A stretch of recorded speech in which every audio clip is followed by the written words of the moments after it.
skill level that's distributed in the country, I wanted to give you a little picture about Florida. Florida, from an education level, is running slightly below the national in terms of skilled or highly educated workers in the bachelor's and graduate degree, but above the national in terms of associate degree. So this state in particular, while you're moving up the value add and moving up the skill spectrum, is still lagging the rest of the nation. So the demographic factor is better here. You have much stronger population growth than you're seeing in the rest of the country. You attract more individuals coming in, but by the same token, higher older age population ratio, and then the challenge that you don't attract the same level of high skilled workers as other parts of the country. And corporate demand is definitely intensifying. So when we look at where the job growth is occurring, I broke it down into high, medium, and low skills. So to give you an idea of high, these are going to be your math and sciences, lawyers, professionals, accountants, C-suite roles. These all fall into the high. Medium will be a lot of related to manufacturing and sales, and then low is everything else, right? Usually you don't need a university degree or even associate degree.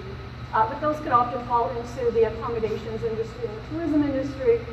Getting a haircut would obviously, barbers, that type of thing would be classified over at that end of the spectrum. So the automation occurs in that medium skill to a much greater degree. Those are the manufacturing jobs that have since been automated, and we've seen that decline over time. But overall, the high skill has remained in very high demand. These are people who have generally high degrees and high cognitive skills.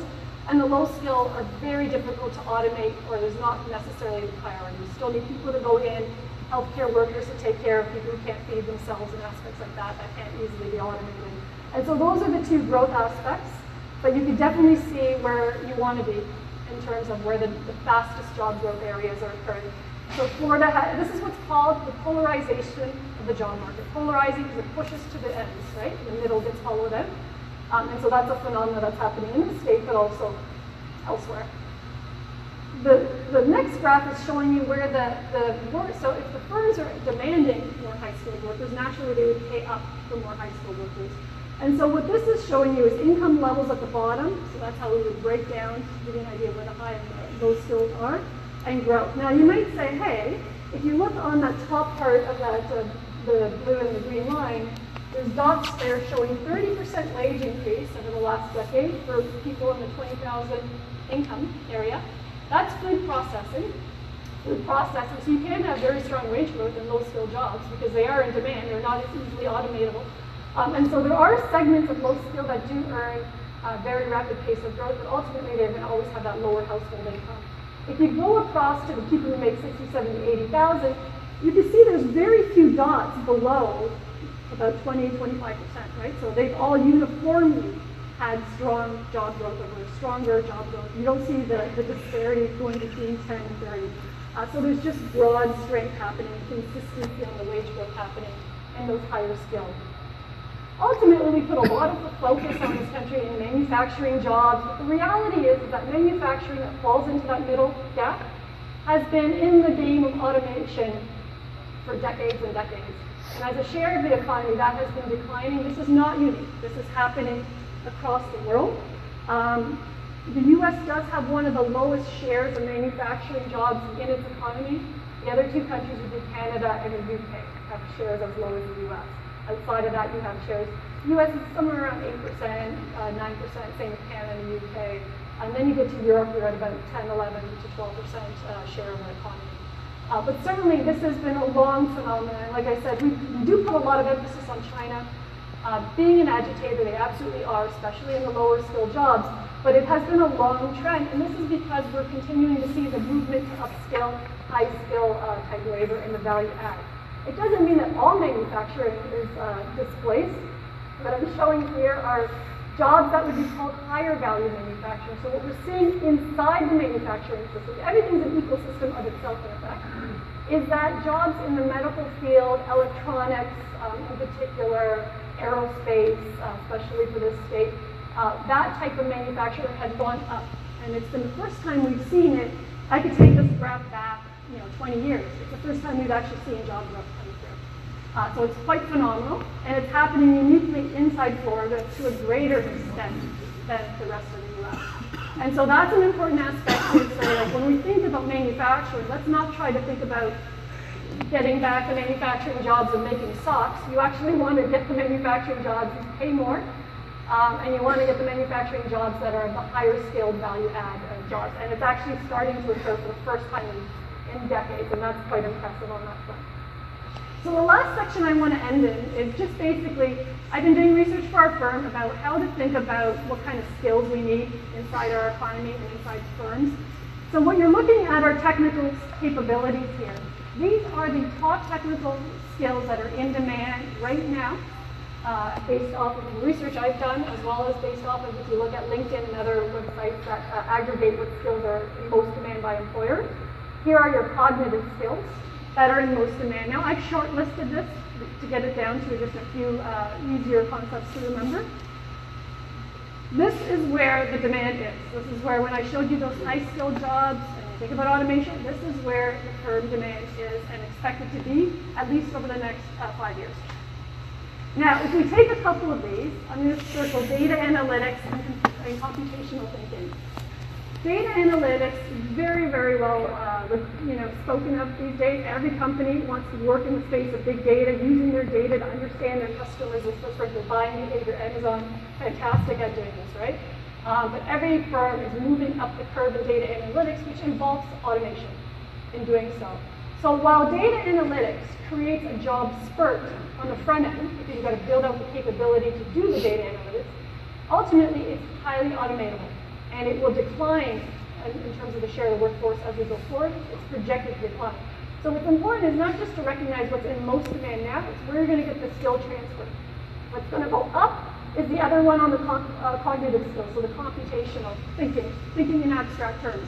You can imagine a situation where firms have now got all this access to their customer data, and now the employees have all this access to their customer data, and they go off in all directions with strategy, because they don't have the skill base to understand what's most relevant or how to cut the data to most relevant. You're inundated with data, which we all see in our email inboxes every day, right? How much of a distraction that could be.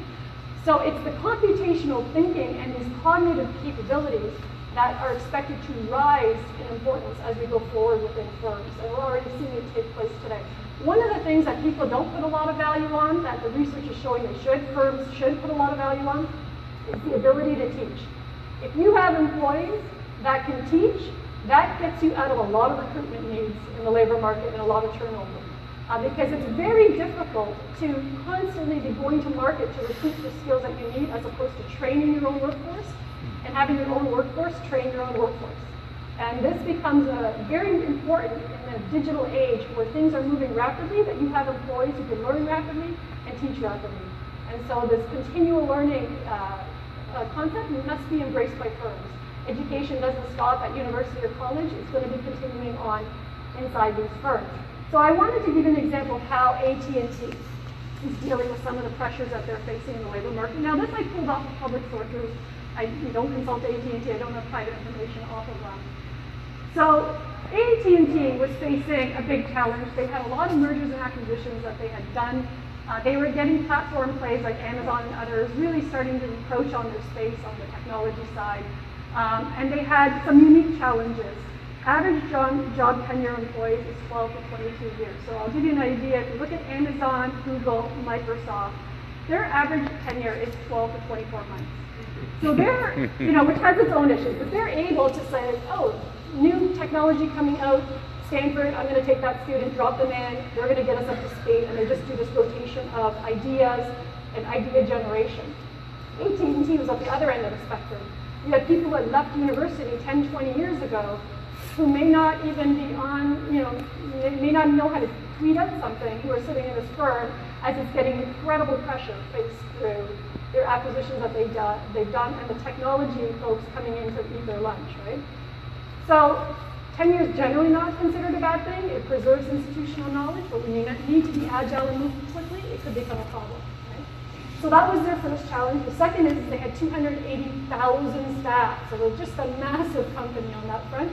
And then they came out with a message to their employees to say, we currently have thousands of hardware engineers, and in a few years we'll only need 100 or less. That's a harsh message, right? If you're the employee and you just put in 20 years of work and you hear this message, you're thinking, where's my package? Like, this is not good. This is not looking good for me. If you choose to, we'll provide an opportunity to acquire more relevant skills, but if not, it's less likely we'll need your services. Wow, right? That's a hard, that in itself takes guts for a company to do that, because you can have your flight of your best and brightest. So this was a huge challenge this firm did. So how did they do it? So they backed up this comment.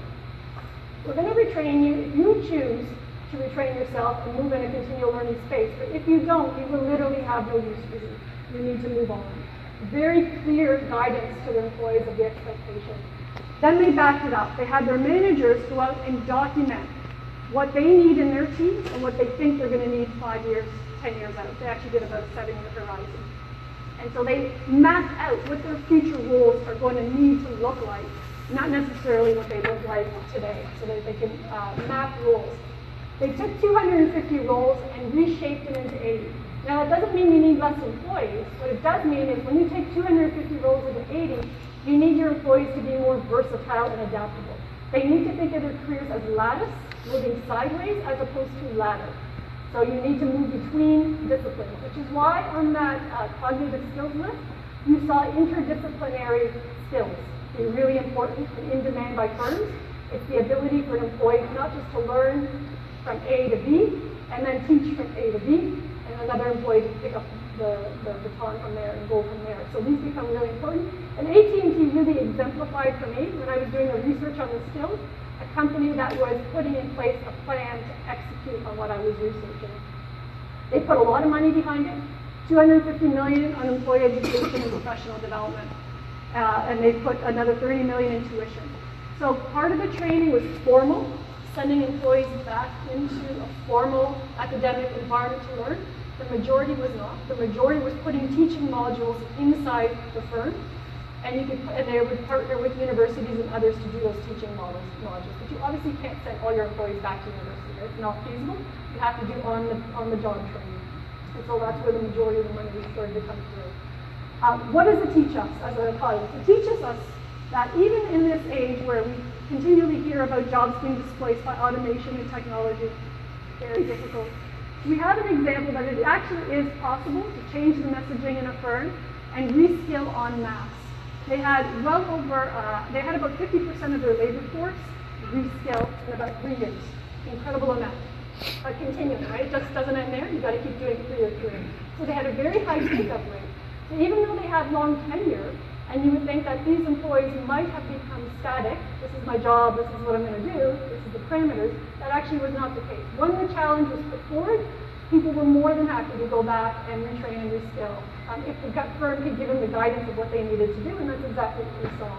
And in doing so, it actually engenders loyalty, which is the institutional knowledge and the value to shareholders on the back end of not entering into a project in 5 years that you just did 10 years ago that nobody remembers you did and failed. Right? So this is really important to remember, that you maintain institutional knowledge and not just do the Google approach where you're every couple of years rotating through companies. So I'll leave it there.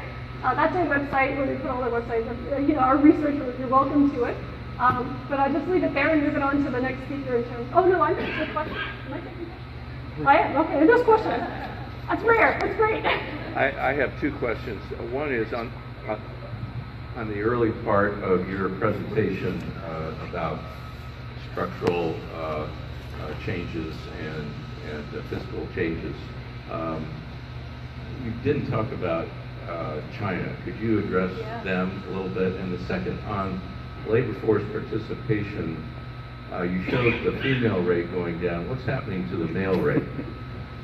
So, on the second one, the male part rate is also in structural decline, and a lot of that is related to that polarization portion. So that middle portion on the manufacturing jobs, which would dominate, and construction jobs fall in there as well, which were dominated by men. As those jobs become less in demand, those men get displaced and become disenfranchised from the labor force. So men are on a structural decline for that reason. And you see that somewhat in other countries as well. So the difference is that the female, the reason that one was unique is because it's uniquely falling in the US, whereas it's not in every other country. It's rising in every other country. And so that's because women are more likely to be in the service side of the economy, which is growing at a faster rate than the goods side, where men have been located. But you're correct if you're thinking if the male participation rate's falling, you could drive more engagement on that segment. That requires retraining and reskilling. Women just requires engagement because they're already trained and skilled. So there's different challenges depending on which segment of the market you want to tackle. The female is low-hanging fruit because they've already got university-level education. They're dropping out of the job market because it's not affordable to be in the job market with 2 children and daycare. And so you do hit a pivot point where they just decide one of us has got to work, who's got the job that pays more, the other one leaves the market. And so that's the dynamic that can be easily addressed from the policy side. Firms are addressing it. So while the parental leaves are quite weak at the national and state level, firms that are trying to recruit and maintain a healthier labor market are extending parental leaves for 6 months. So they're filling in the gap, but it's not happening broadly across the U.S. It may, though, the tax cuts might create an opening for more firms to engage in that activity. In terms of China, a great question. So China is issuing patents at about 10 times the rate of the U.S. is issuing intellectual property patents. And so part of those are suspicious patents, admittedly, but they are heavily engaged in the productivity game. And they have seen one of the largest, South Korea is another one, one of the largest gains in research and development as a share of their GDP in the last 5 years. And in about 5 years, they should be able to catch up to the U.S. in that respect. That's all it's going to take for them to close the gap between the amount of R&D they're doing as a share of the economy. They're investing heavily, as you know, in the Belt Road Initiative. This is to interconnect globally other countries through infrastructure, and they're doing it through train, plane, and automobiles. They've got everything happening in terms of infrastructure development, developing subway systems in Europe. They're in Africa in development, Kazakhstan, they're all over Asia. Huge dollars going in that, and that is polarizing that center of gravity more towards them in terms of political capital as well as in terms of investment and connectivity gains. So while they're not there, they're still considered an emerging economy because their national income levels still remain quite low. They have a concerted strategy to push on investment, and you can see it happening. Objective in mind, or AT&T, I'm going to reskill, this is what I'm going to do, objective, strategy, you get the outcomes you need. So I think China's a force to reckon with, even though they have elevated debt levels. They are a command economy that operates they're not susceptible to foreign investors having a tax on their debt levels like you are here in the US as an open capital market economy, and most of the country is. So they can insulate themselves from that as they build out that capital investment strategy. So they're a heavyweight, for sure. My question centers around what you talked before about the amount of people and immigration policy. In our country, in Canada, we are experiencing an enormous amount of death due to the opioid crisis, and the demographic is 18 to 40-year-olds, and a lot of these people are college students and workforce people, so it's not an inner-city, low-income problem. It's a very widespread problem, and we're going to see hundreds of thousands of people die that would have been in jobs and homeowners and taxpayers, and a lot of these people live in Florida and California and New York, and these are important centers for commerce and industry. So do you think, and most of the manufacture of these drugs that are killing people are coming from China, so do you think that there is a strong impact on immigration policy or industrialization and robotics and job displacement because of this crisis? The drug price, I can't speak to whether a lot of drugs are coming from China, I don't know. But what you can speak to, that's social policy. Typically, when you want to turn the dial on that, you need to have proper social open dialogue happening. So Canada, as you mentioned, is absolutely, they're in crisis mode in the province of British Columbia, which is the west coast just above California, on that front.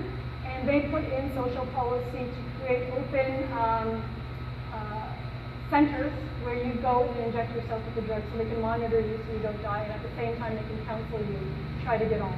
That is very difficult to execute at the federal level. That needs to be done at the local level because you need local level governments and state level governments to be able to identify the areas of need and to strategize around them and to put the health centers around them.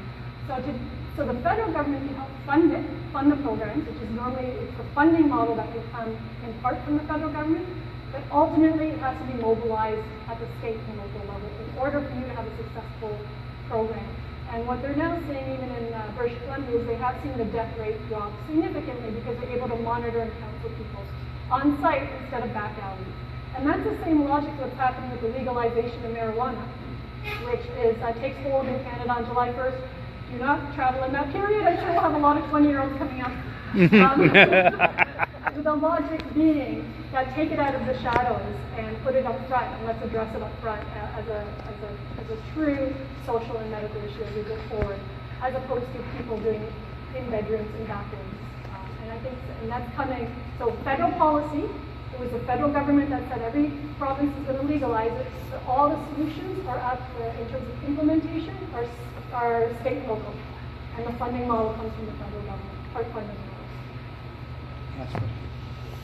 One of your slides showed an educational deficit in Florida versus the United States at the baccalaureate and higher level.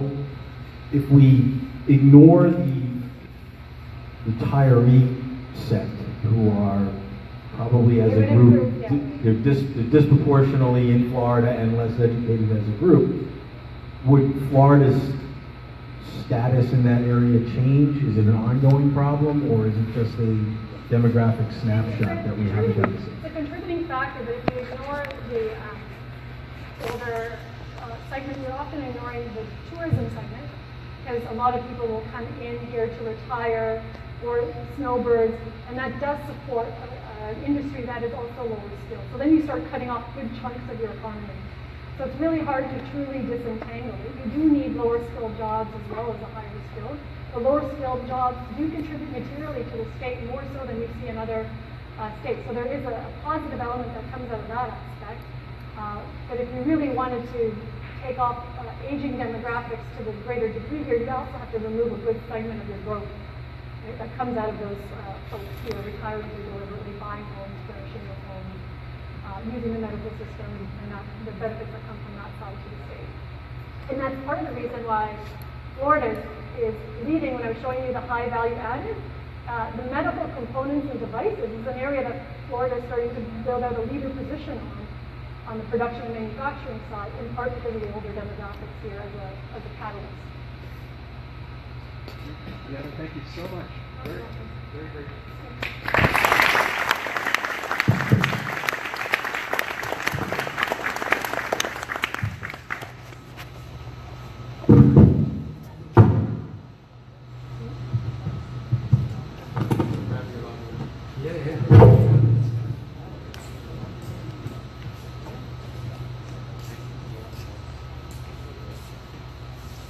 Wow. Amazing, right? Thank you so much. Incredible. Thank you so much, Dan. Thank you, Peter. Will you be able to stay around a bit longer? Wonderful. Okay. Fantastic. Thank you. Wonderful. So, in her talk, she mentioned the critical skill of teaching. And our next presenter is not only one of the brightest minds here at FAU in terms of research science, but also an amazing mentor and teacher to various cohorts of students at various levels, not only university and PhD, but also high school and middle school. And more recently, he's become a faculty entrepreneur who's affiliated with this program at FAU Tech Runway. And I can't even begin to mention all the titles and all that because I don't speak universityese that well yet. So I'm going to stop talking and turn the program over to Professor William Hahn.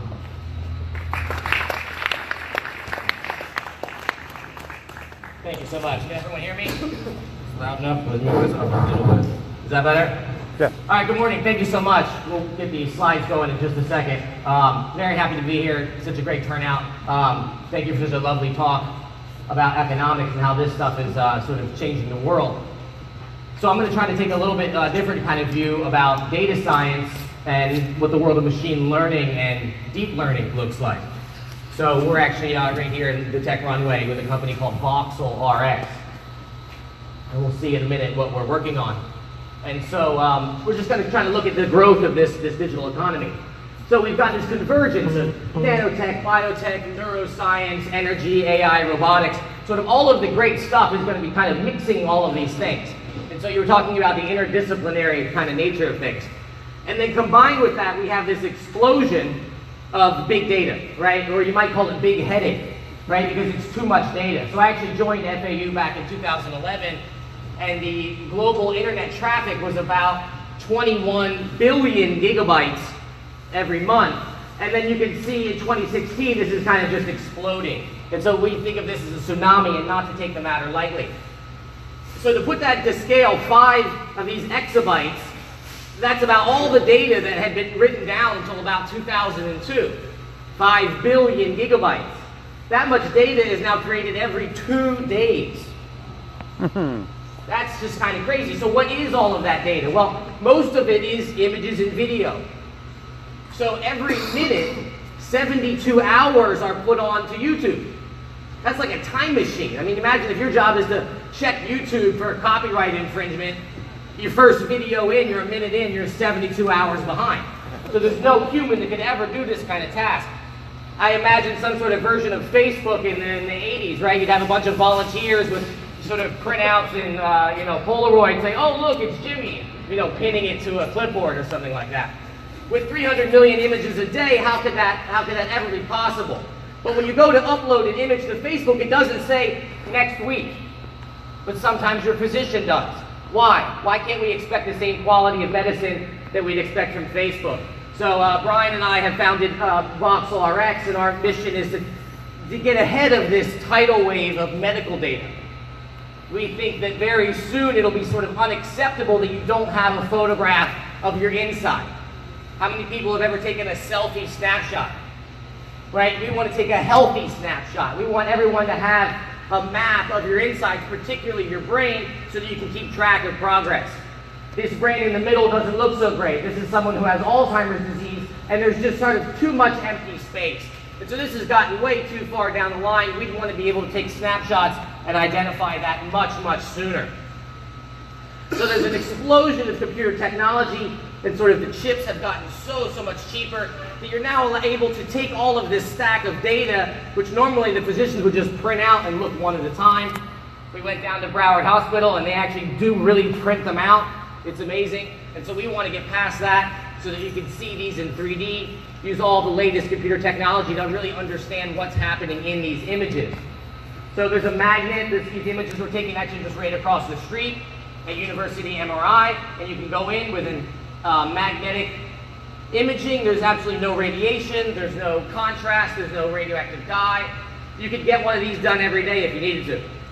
And so that's what we think in the not too distant future, it'll be very common to sort of have a record of your insides.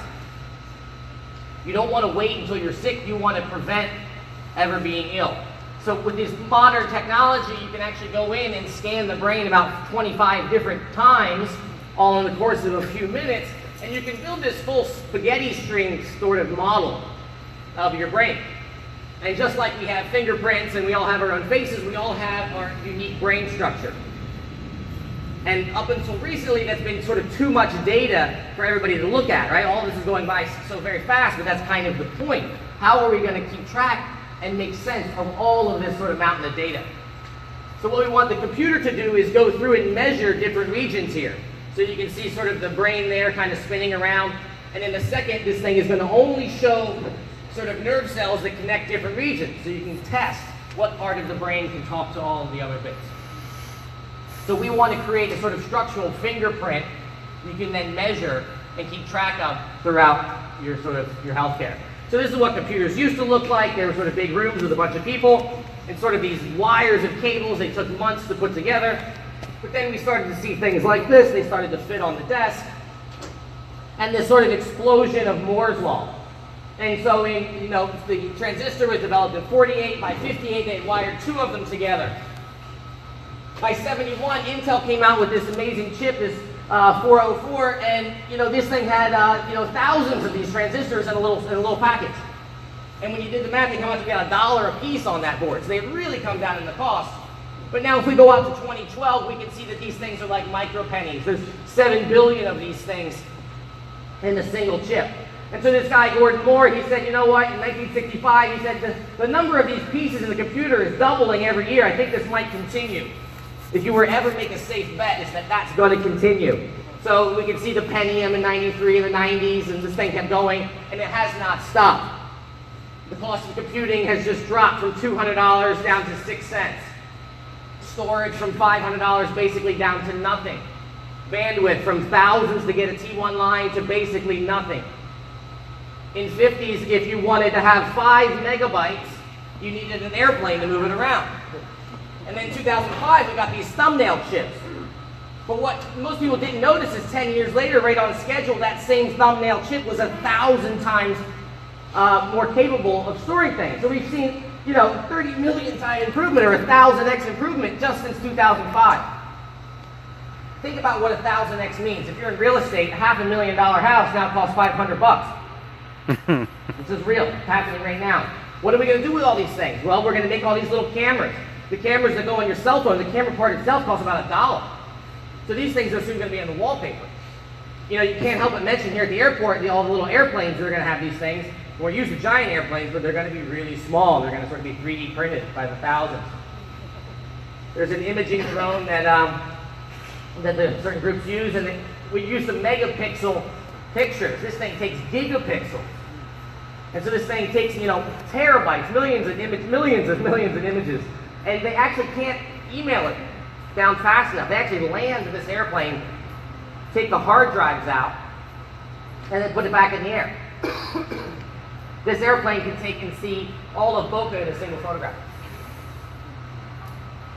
So machine perception is what our research is all about. It's the idea of taking a photograph and having the computer make sense of it. 10 years ago, computers could not tell the difference between cats and dogs. Not Google's computer, not Apple's computer, not anywhere could you have a whole stack of photographs of cats and dogs and the computer could not unshuffle them. We think of robots like on the left, but really it's going to be something more like the right, sort of a caregiver. If anyone's ever seen the movie Robot and Frank, has anyone seen that? That's pretty funny. So we also work with these 3D cameras that can track your human movements. We want things like with self-driving cars, one of the things not there yet is if a police officer stops in the road and tries to direct traffic. So we have to have the computer understand human movements. Part of what I'm doing here, I'm pointing at things and looking at stuff. How do we get the computer to understand what it means to point and look at things?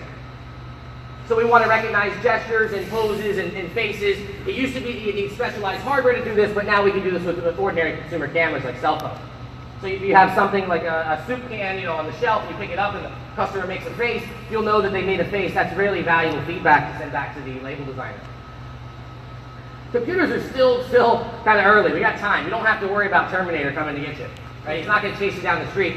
But I tell the students his resume is going to be stacked. Right? So what they can do, they'll be really good at. But here's an example of stuff that's really sort of limited. So this thing is, what is this person doing? They're making breakfast, right? They're making cereal. It's almost impossible to get the computer to recognize even a simple task like that, to understand what it is it's doing. And so to have a robot like this, we're just not there yet. We need to have the robot be able to take in images, video, language, LiDAR, internet data, all kinds of stuff to know what it is you're asking it to do. But there are some things that are sort of ready right now that are going to be really useful for sort of anomaly detection, finding things that are out of the ordinary. So here the computer says, that thing on the bicycle, I've never seen that before. And so it gets used to people walking around, and then if you show it something it's never seen, it says this skateboard, this bicycle thing, I can't really explain that well, we should bring a human and take a look. So this idea of an anomaly can be really important, not just for this kind of stuff, but for markets, to find out, and for security on your networks. So in our research group, we have little toy cars. Everyone's aware of the Tesla that can drive itself. It has a small camera at the front. We have the small thing, but on a smaller scale, and we teach you to drive. When it first starts out, we have it practice on video games, like you see on the left. We got this ancient 90s video game.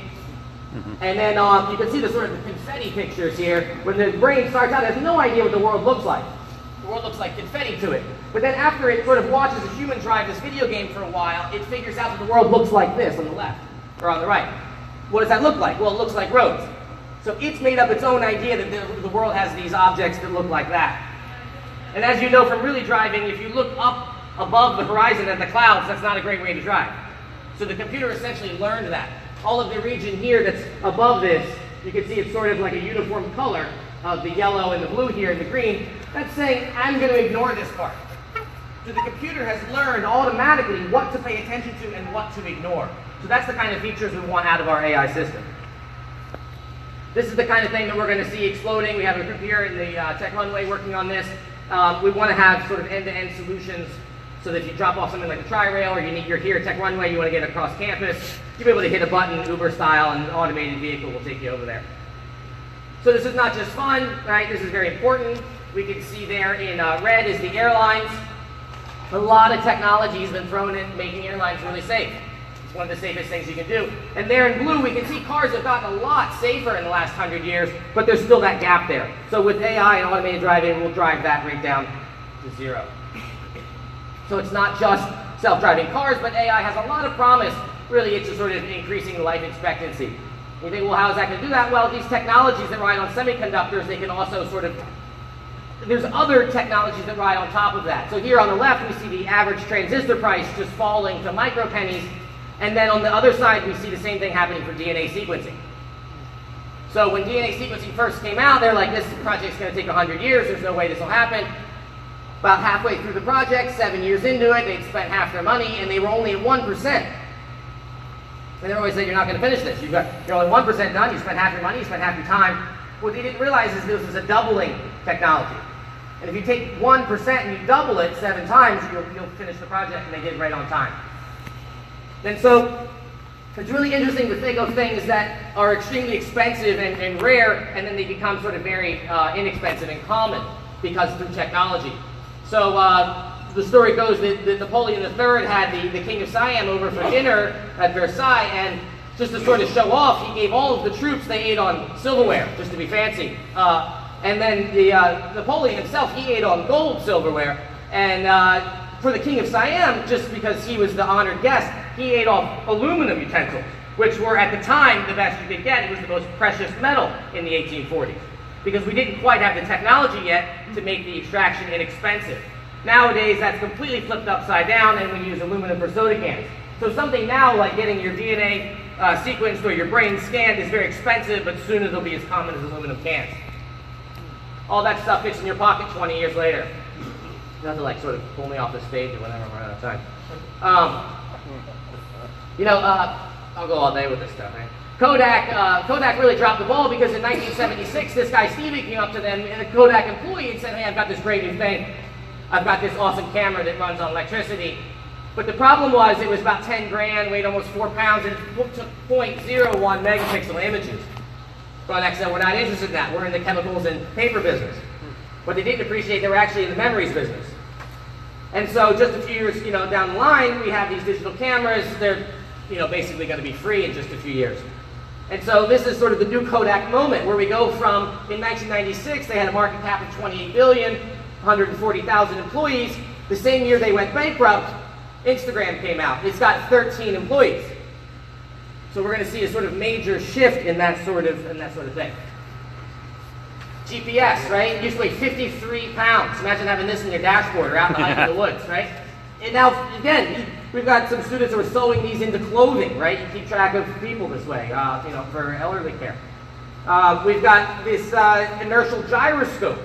Every one of your phones have one of these. This is what sent us to the moon, right? It cost millions of dollars, weighed 50 pounds.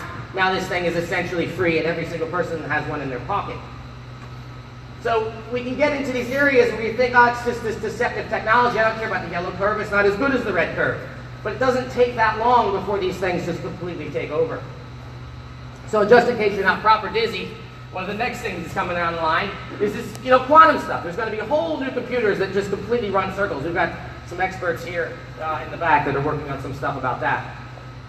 And so you think, oh, that's just craziness. I don't have to worry about that. Well, I pulled up the Crunchbase sheet here, and I was surprised to find that they got 174 million in the last 12 rounds of funding going back to 2006. In May, they just got another 30, and in October of 2016, they got a 21. So, this quantum stuff's big business. Even myself, I was shocked at this, because you'd think these things are so academic and stuff, people are throwing the money at it. And then you think, well, what is that CEO doing now? He actually left the quantum company just started an AI company, and they just pulled in 35 million themselves. So to kind of put it all together, this is this one graph of all the history of computing. It's on this curve. And if you wanted to make any one safe bet in technology, is that curve is going to keep going. So this goes back to the 1890 census with punch cards. I actually have one of these things. I found one of these on campus. They had a whole box of them. You know, these old punch card things. I show them to the students. And so, you know, you've got this 1890s era computer here, and then all the way through like clockwork, this is a log scale. Right? This is not a linear scale, this is log scale. And then it's still curving upwards. So that means it's an exponential on the exponential, right? And so if we go past that, right, this is the mechanical, and then computer essentially made out of light bulbs with the vacuum tube, and then the transistor, and then these integrated circuits. So when quantum gets that, where are we going? Well, it's not that far away until we have these computers that can accomplish all the things that we can do right now. They say if anything you can do in less than a second, AI can probably do that right now. But most of the things that we do take longer than that, right? Lots of planning. So we're not that far away, but if you look, this thing, right, even if you're optimistic at 2060, right, or 2045 is where this thing is saying that we're going to have intelligence, basically a person in a box. So I think there's about 15 years away for the sort of average high school student. There's not really going to be much that the company is going to be willing to pay that person will be able to provide back a utility, right? The number of horses peaked in 1918. It's not that horses got lazy. It's just that it's not economical to employ horses anymore. So we're going to see some unexpected, convergence, right? Net sensors, networks, AI, 3D printing, synthetic biology. It's just going to be sort of a whole mix. And we've gotten to the point where some of these groups, they went from I have an idea to I run $1 billion company in about a year and a half. So I like this slide. It's the machine learning. It's a whole list of companies. I know you can't see it back there. When I see this, I think it's kind of a joke. This is sort of like a list 100 years ago of companies that use electricity. Or maybe 20 years ago, a list of companies that have a website. You're either going to use machine learning or you're going to go out of business. There's not really going to be any middle ground. So I just want to end with this slide. The cost to launch a startup. This is the most exciting thing, is that these costs have just gone down to the floor. In 2000, you needed T1 lines, you needed servers, you needed all kinds of stuff. And then it kind of fell, and then with cloud and AWS, we were, got much cheaper. And then in 2011, the claim was about 5K. I would argue if you extrapolate that now to 2018, you get some high school students and a couple laptops, and they can get some really great ideas put together. So I want to thank everybody for your time and attention, and I'd be happy to answer questions.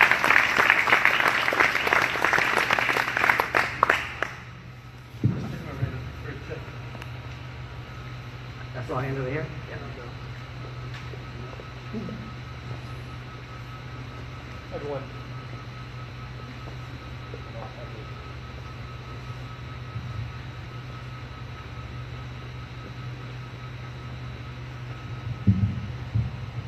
Hey, that was absolutely amazing. Deputy Mayor Jeremy Rogers, City of Boca.